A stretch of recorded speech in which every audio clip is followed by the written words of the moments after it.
Bonjour très chers téléspectateurs de Canal Congo Télévision, bienvenue à votre émission Femmes aux multiples facettes. Votre émission a un réel plaisir de nous retrouver aujourd'hui pour ce nouveau numéro de votre émission. Je reçois pour vous Madame Marie-Josée Bounsana, qui est une grande dame, qui est d'abord présidente du cartel de femmes politiques leaders et secrétaire national chargée de l'éducation au sein du mouvement de libération du Congo, à qui je dis bonjour maman. Bonjour ma chère, merci de m'avoir encore invité. Voilà. Et je salue tous les spectateurs qui nous suivent et qui nous encouragent parce que j'ai reçu leur coup de téléphone. Merci, je les salue et je salue toutes les femmes leaders, les femmes de la RDC, mais spécialement les femmes membres du cartel des femmes politiques leaders actives. Je les salue et je les encourage. Et comment se porte le cartel? Le cartel se porte à merveille, nous sommes là, nous continuons et nous sommes là pour la participation politique des femmes et le cartel est là et nous continuons ce combat parce que nous voulons atteindre les 50-50 comme le dit la Constitution de la République, mais dans ce gouvernement il y a quand même 27% de femmes et nous saluons toutes ces femmes-là, nous les encourageons, nous prions pour elles pour qu'elles puissent réussir leur mandat et nous croyons qu'avec les femmes, le changement est possible. Parlons un peu de la mort du président tchadien, un mot. Oui, je présente mes condoléances à la veuve parce que c'est une femme et à la famille biologique, la famille politique également pour le président Idriss Déby, l'ami de la République démocratique du Congo. Et vraiment, nous compatissons et nous déplorons ces actes parce que maintenant l'Afrique veut la démocratie et nous voulons qu'on accède au pouvoir par les voies démocratiques et non par les coups d'État, par les armes. C'est pour cela que nous déplorons et condamnons. En tant que femmes, en tant que mères, nous condamnons ces actes d'atrocité, mais nous présentons nos condoléances au peuple tchadien et également à la veuve et à la famille biologique du président Idriss Déby, qui était un ami de la République démocratique du Congo. Parlons du gouvernement. Sama Lukonde, le président de la République, a-t-il satisfait les femmes avec 27% de femmes dans le gouvernement?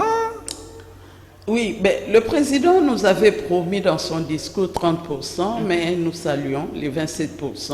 C'est quand même encourageant parce qu'il nous était difficile d'atteindre ce 27%, comme nous avons les 27%, et nous pensons dans la mise en place des animateurs des institutions publiques, des entreprises, on aura 30% des femmes.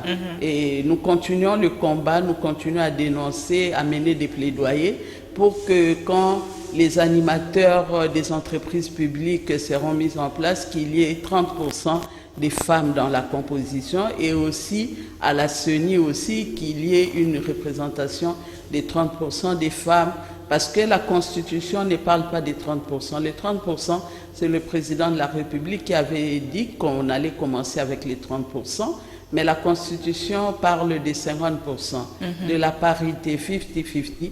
Et nous continuons notre combat, nous continuons à mener des plaidoyers pour que les chefs des partis politiques, parce que ce n'est pas le président de la République. Le président de la République est de bonne foi, mais ce n'est pas à lui de désigner les femmes qui sont au sein des partis politiques, au sein de la société civile. Ce sont les chefs de ces mouvements, les chefs des partis politiques, c'est à eux de désigner les femmes et de les envoyer.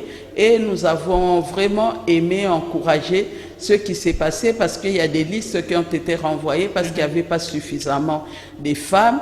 Et nous avons encouragé, d'ailleurs, on a mené des actions de sit-in au Palais de la Nation et nous avons rencontré d'autres chefs des partis politiques pour les inciter à mettre les femmes sur les listes ministrables.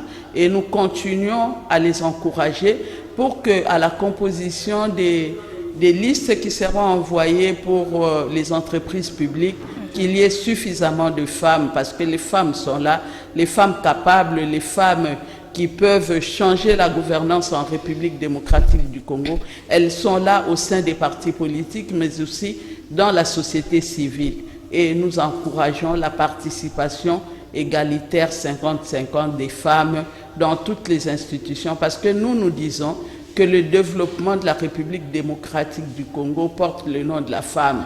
Et parce qu'on ne va pas nous contredire, on le remarque même dans les familles où il n'y a pas la maman, il y a une différence, une famille où l'homme n'est pas marié, ou soit il est veuf, ou soit divorcé, il y a quand même, les choses ne marchent pas normalement par rapport à la famille où la maman est au centre de tout. Donc, on ne doit pas ignorer cet apport de la femme, parce que la femme incarne les valeurs, et la femme, il y a des exceptions, mais la règle est que la femme, c'est une bonne gestionnaire, et la femme va apporter de l'innovation, la bonne gouvernance en République démocratique du Congo, et nous allons accéder au développement durable. Donc nous encourageons la participation des femmes dans toutes les institutions de la République. Un mot encourageant pour Madame Ève Bazaïba, tant que vous êtes membre du MLC, quand même. Oui, je profite de l'occasion pour féliciter d'abord le président national qui a fait le choix de la secrétaire générale Ève Bazaïba Massoudi au poste du vice-premier ministre en charge de l'environnement et du développement durable. Je félicite le président national, c'est vraiment l'homme jarré, comme lui-même a promis. Il a parlé d'ailleurs des 50-50 et nous le félicitons. Et nous félicitons aussi la secrétaire générale qui est devenue vice-premier ministre en charge de l'environnement. Nous l'encourageons et nous prions pour elle pour que ce mandat soit vraiment un mandat fructueux qui va apporter de l'innovation, la bonne gouvernance et un leadership d'excellence. Donc nous encourageons la secrétaire générale, honorable Ève Bazaïba Massoudi, et nous prions que le Dieu puisse l'accompagner, le Dieu puisse l'assister, parce qu'on dit qu'il y a beaucoup de projets dans le cœur humain, mais ce sont des desseins de l'Éternel qui s'accomplissent. Et ceux qui se confient en l'Éternel ne sont ni honteux ni confus. Donc l'honorable Ève Bazaïba c'est quelqu'un qui croit aux vraies valeurs, qui est porteuse des valeurs et qui croit à cette parole de Dieu. Donc le Seigneur ne va pas l'abandonner, il va l'accompagner, et nous également les hommes, nous allons l'accompagner dans nos prières pour que son mandat soit vraiment un mandat qui va apporter des innovations, un mandat fructueux. Le gouvernement Sama Lukonde, l'investiture reportée à une date ultérieure. Pourquoi? Ben là, c'est parce que c'est le résultat des élections de 2018. Plusieurs de nos députés qui sont là-bas à l'hémicycle n'ont pas été votés. Donc, ils ne se retrouvent pas dans la population. Eux, ils sont là-bas pour leur ventre, ils sont là-bas pour des intérêts égoïstes, parce que ceux qui sont en train de revendiquer, moi, je trouve anormal. On est député et vous réclamez en même temps de devenir des ministres, et pourtant le peuple vous a élus. Si réellement, entre parenthèses, ils étaient élus pour proposer des lois, pour contrôler le gouvernement, mais maintenant eux ils veulent être des juges partis. C'est quand même anormal. Et en plus ils ont des suppléants, des épouses, des suppléants des sœurs, des suppléants des enfants. On n'est pas venu, la République ne doit pas être une république des familles.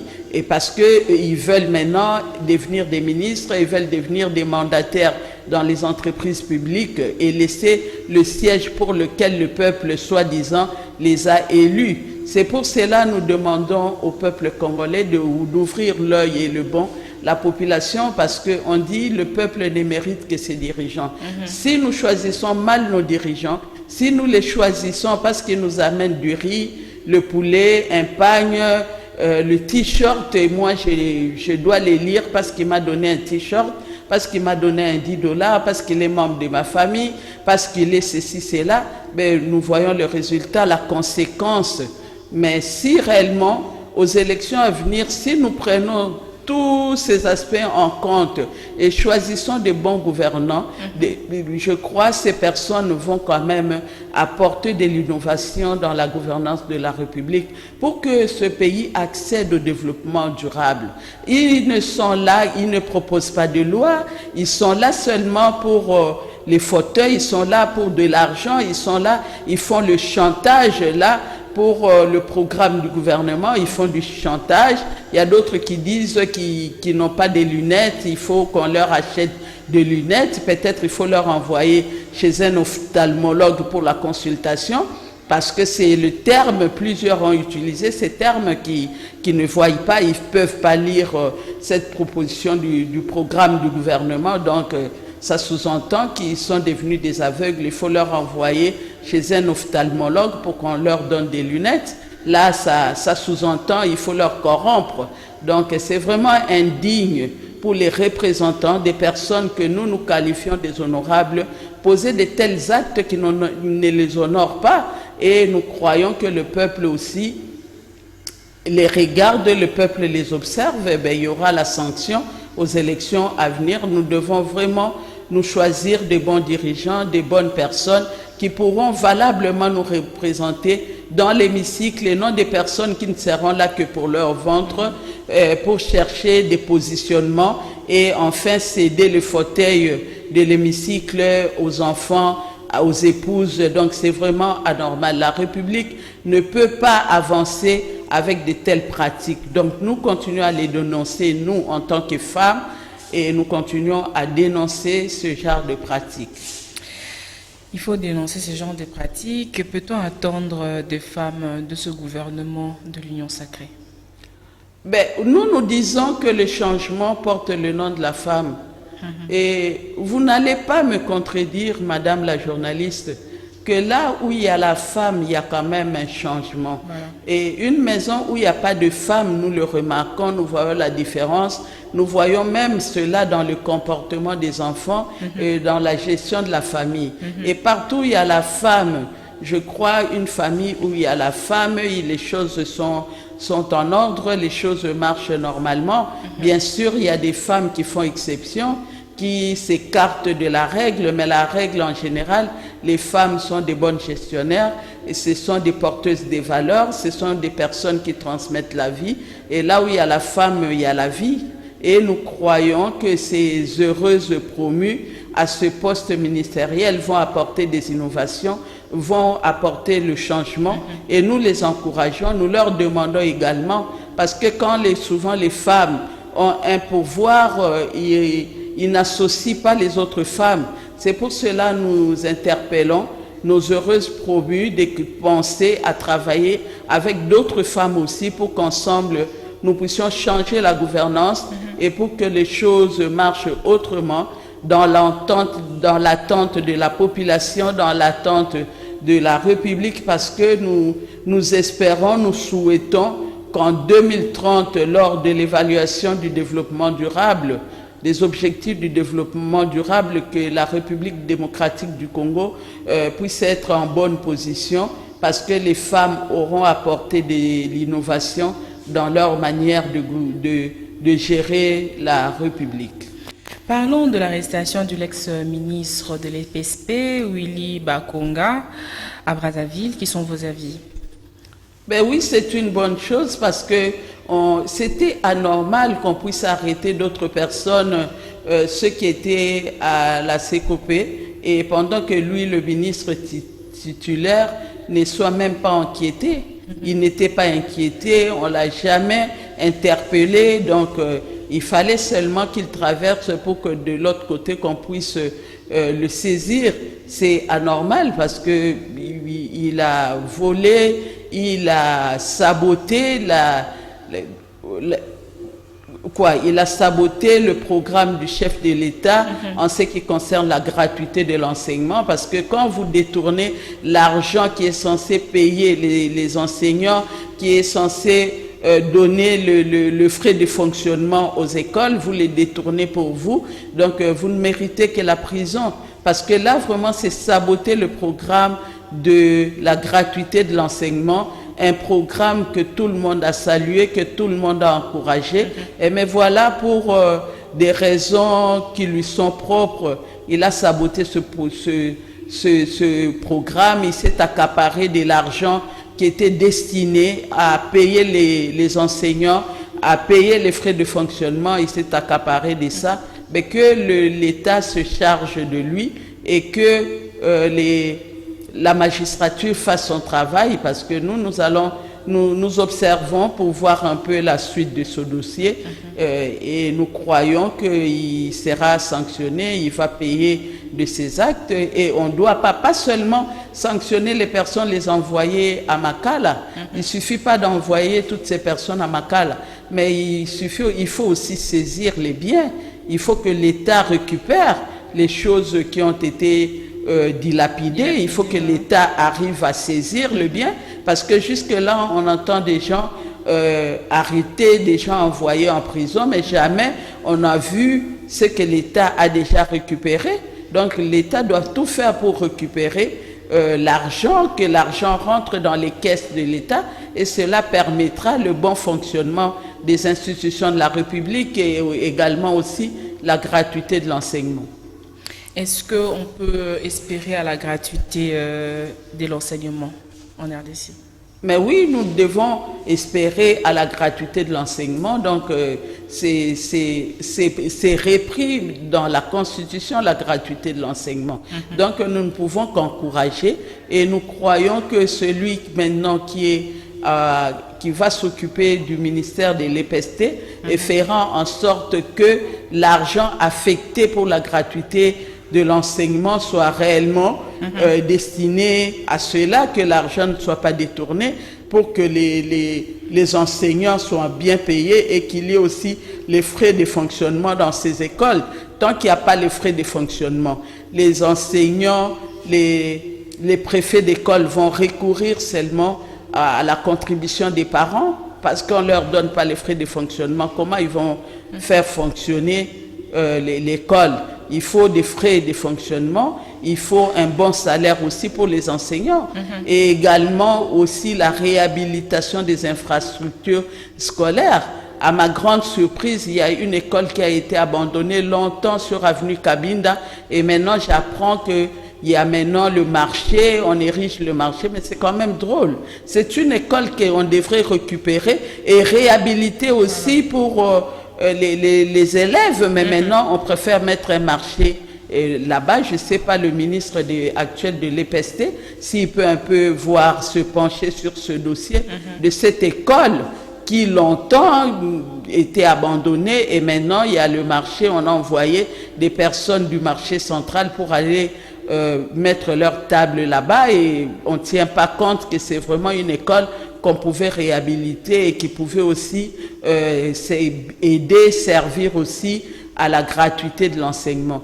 Donc, il faut réhabiliter les infrastructures scolaires, il faut payer les enseignants comme il se doit, il faut aussi le frais de fonctionnement pour que cette gratuité soit vraiment réelle dans notre pays et que ça ne soit pas un simple slogan. Parce qu'il faut, en créant les infrastructures, les autres bâtiments, on pourra diminuer le nombre des élèves dans les classes parce que maintenant le nombre est beaucoup. Il y a des classes où il y a 50 élèves. Or, on ne peut pas avoir une classe à 50 élèves. Donc, on doit construire les bâtiments et on doit réhabiliter les bâtiments existants pour qu'on puisse regorger les classes où il y a beaucoup d'élèves. Okay.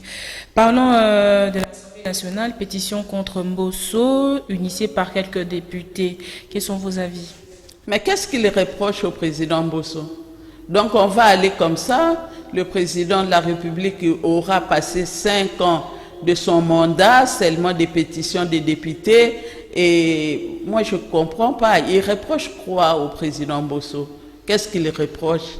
Qu'on nous dise un peu ce qu'il reproche à ce président qui, à peine venait, il a été élu par eux et après, maintenant, il y a des motions. Mais c'est quand même bizarre. C'est comme ça que je dis que nos députés sont des personnes qui déçoivent la population parce que ceux qui sont en train de faire de telles pratiques ne les honorent pas. Ça démontre qu'ils ne sont pas là pour la République, pour que les choses avancent, mais ils sont là pour leur ventre. C'est vraiment dommage qu'on nous dise un peu qu'est-ce qu'ils reprochent à leur président, qu'ils ne peuvent pas traiter, qu'ils ne peuvent pas solliciter une audience pour le rencontrer, essayer de discuter avec lui et trouver des solutions. Seulement l'émotion, mais la République en a marre de toutes ces émotions, parce que nous croyons que cela ne va pas nous aider, cela au contraire va retarder même la bonne gouvernance de la République. Ils sont là pour proposer des lois qui vont sécuriser la République, qui vont sécuriser les institutions. Et il y a aussi la loi qu'on a commencé à débattre, la loi pour la mise en place de la CENI. Les élections, ce n'est pas dans 3 ans, dans 2 ans et demi. Donc c'est maintenant qu'on doit préparer toutes ces choses et voir un peu comment nous pouvons avoir les cartes d'identité. Tout cela, ils n'en parlent pas. Et maintenant seulement d'émotion. Je ne sais pas pourquoi on veut déchoir le président du Parlement. C'est vraiment drôle. Cela ne les honore pas, franchement. C'est le résultat de ce que Nanga a produit. Donc Nanga, si c'était dans d'autres cieux, il serait déjà, sa place serait en prison, pas comme ça. Parce que tout ce que nous connaissons dans l'hémicycle, c'est le produit de ce qu'il a fait avec les amis qui étaient de l'autre côté. Donc c'est eux qui ont truqué sur les élections, qui ont envoyé des personnes, nommé des personnes, au lieu d'envoyer des personnes qui ont été réellement élues par la population. Bien sûr, il y a d'autres qui ont été élus, mais ils sont à combien dans l'hémicycle? Ils ne sont pas majoritaires là-bas. La majorité, ce sont des personnes qui ont été nommées par Nanga. Et voici le résultat, la République en pâtit. Restons à l'Assemblée nationale, le comportement des députés révolutionnaires qui réclament le bien et par moments de l'argent. Quel exemple pour notre société? Mais nous ne pouvons que condamner. Comme je l'ai dit avant, j'ai dit les députés ont été soi-disant élus, croyant qu'ils étaient vraiment élus, mais le peuple, la population les avait envoyés là-bas, pas pour le poste, pas pour leur ventre. La population les avait envoyés pour qu'ils puissent proposer des lois qui vont avantager cette population et qui vont faire avancer les choses, la gouvernance dans notre pays et également contrôler aussi l'action du gouvernement. Mais eux, ils sont là, ils sont plus pour leur ventre, ils sont plus pour leurs intérêts, comme ils ont pour suppléants des femmes, des épouses, des maris et des enfants. Maintenant, ils veulent devenir des ministres pour céder la place aux personnes que la population n'avait pas élues. Parce que tous ces suppléants, qui les connaît? La population ne les connaît pas, ils vont rendre compte à personne. Mais eux, par contre, eux, ils ont été envoyés à l'hémicycle pour parler au nom de cette population-là. Ils sont redevables à la population et maintenant ils veulent fuir leurs responsabilités pour devenir des ministres et laisser des personnes qui n'ont pas été élues. Moi, je crois que si réellement ils aiment la République, ils doivent proposer les lois qui vont dire que celui qui est député reste député, il n'a pas droit à chercher à devenir ministre. Les autres, parce qu'il y a beaucoup d'intellectuels dans notre pays, il y a beaucoup de personnes qui ne sont pas dans l'hémicycle, qui peuvent bien jouer ce rôle-là, des animateurs des institutions du gouvernement. Mais pourquoi seulement ils ne sont pas les mêmes personnes? Ils ont été élus. Ils ont présenté leur programme, ce qu'ils allaient faire dans l'hémicycle au Parlement. Donc, ils doivent continuer ce travail peut-être jusqu'aux élections de 2023 et le peuple va décider sur leur sort. Et maintenant, ils veulent s'écarter de leur mission pour aller au gouvernement. Quoi faire? On ne peut pas avoir un gouvernement de 500 personnes, les soi-disant révolutionnaires. Ils ont mené quelle révolution? Ils ont mené quelle révolution? Parce qu'il y a des massacres qui continuent. Ils ne parlent même pas de massacres à l'est du pays. Ils ne parlent même pas des ministres qui volent l'argent de la République. Eux, leur problème seulement parce qu'ils ont initié des motions et ils font partie de ces partis politiques qui ont envoyé des ministres et ils veulent tous devenir ministres. Pour quel résultat? Seulement pour aller voler, piller dans les caisses de la République. Parce qu'ils ont été soi-disant élus par la population pour défendre cette population. et non pour devenir juge et partie, parce que c'est eux qui sont censés de contrôler le gouvernement de la République. Et si aujourd'hui ils deviennent des ministres, ils ne vont plus jouer leur rôle pour lequel la population les a élus.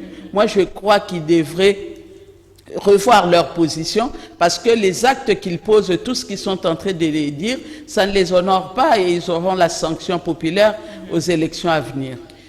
Madame Marie-Josée Gonzana, quel conseil pour les électeurs, pour les élections de 2023? Ben, c'est les électeurs, parce qu'on dit le peuple ne mérite que ses dirigeants.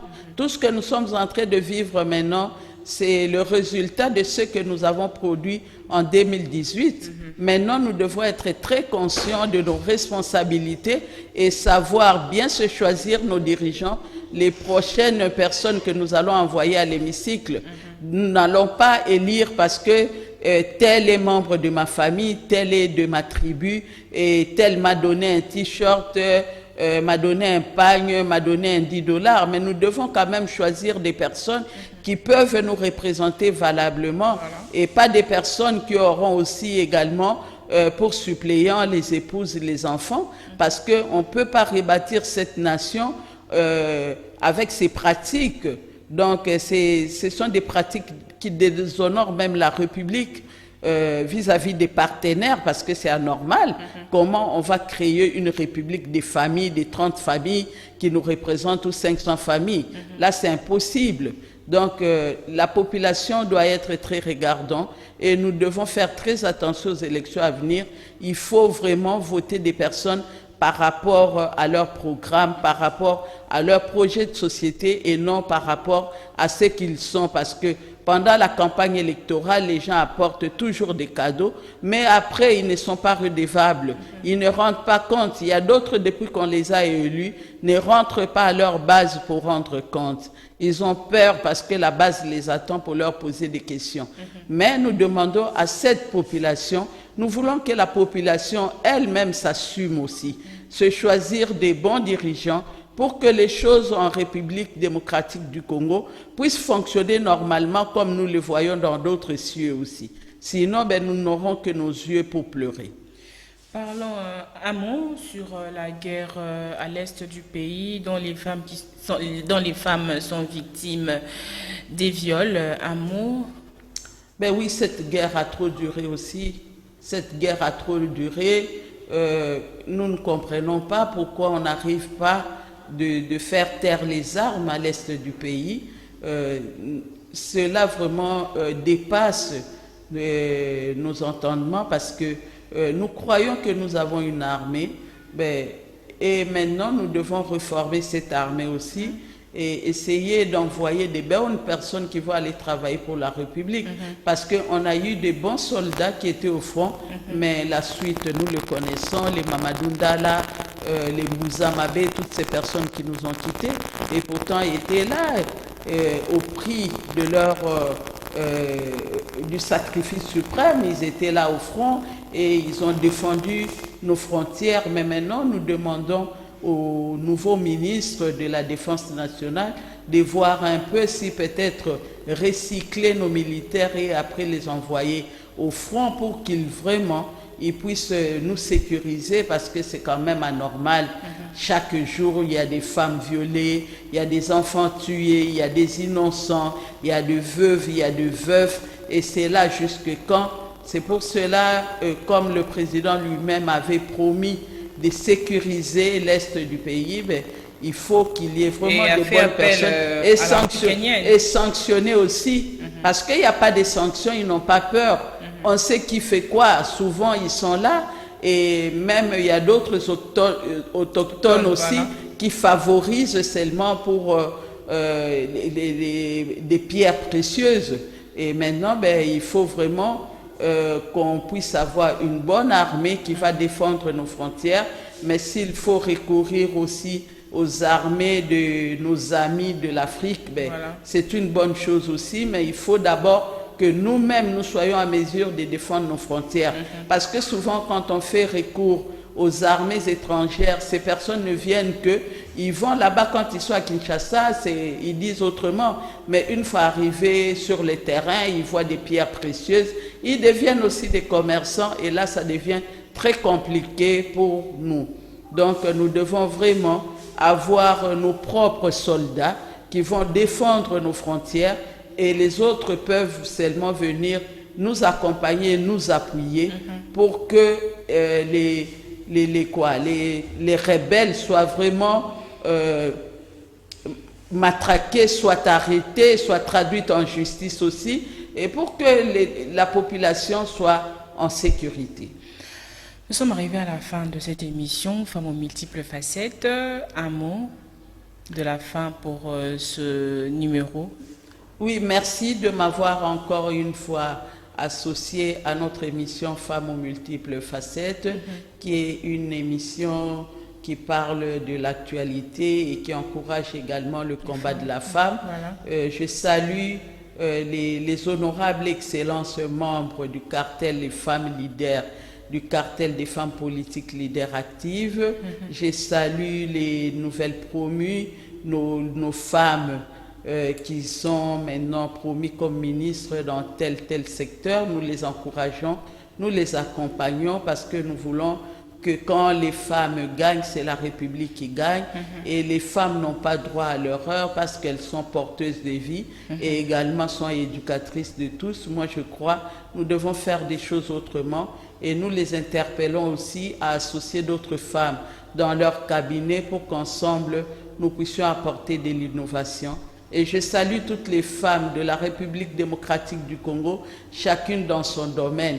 Ce n'est pas seulement devenir ministre pour changer les choses, même dans nos marchés, tout en étant maman bipoupoula, tout en étant maman vendeuse, tout en étant maman ménagère, nous pouvons apporter des innovations dans notre secteur pour qu'ensemble nous puissions reconstruire notre pays, la République démocratique du Congo, où il fera beau à vivre. Nous sommes arrivés à la fin. Merci notre chers téléspectateurs de nous avoir suivis. Merci à l'équipe technique. On se retrouve la semaine prochaine au nouveau numéro de cette émission Femmes aux multiples facettes. Merci beaucoup.